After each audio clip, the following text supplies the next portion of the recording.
Hey everybody, welcome back to Thirsty on Thursday. Have you been cooking in your kitchen lately wishing you had more room while bumping into things or bumping into other people next to you? Not everyone has that luxury. Today we are showing you the different types of designs and how you can implement them into your kitchen. Each design has a reason to be chosen, but it might not fit the area you're in. The design process uses a concept called the work triangle. This concept is for the movement between three areas of the kitchen: your sink, your stove, and your refrigerator. The work triangle is an imaginary line connecting these three areas for efficiency. Each line of the triangle should be between 4 foot and 9 foot long. The total length of each side of this triangle should not be more than 26 feet.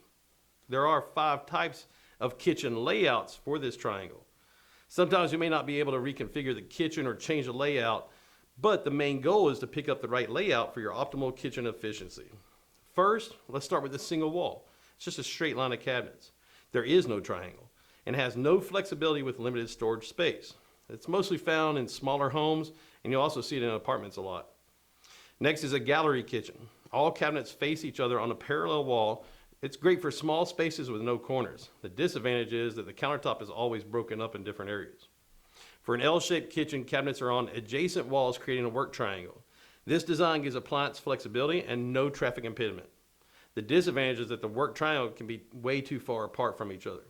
The U-shaped design surrounds a cook. This is a large kitchen space with an efficient work triangle.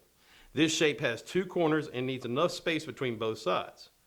The G-shaped kitchen, it's like a U-shaped design with an added peninsula or a 4th wall. This has a lot of counter space and lots of storage. However, it can feel cramped if there's not enough space for it and you're still trying to make that happen. So today we have 2 tips for you. The first tip: always use 42 inches space around your walkways. Minimum for code is 36 from obstructions like eating areas with tables and chairs. Your second tip: measure these areas with the appliances open. It makes a difference for maximum efficiency. You don't want to have your spaces too tight, so make sure you get those measurements right. We'll see you next week.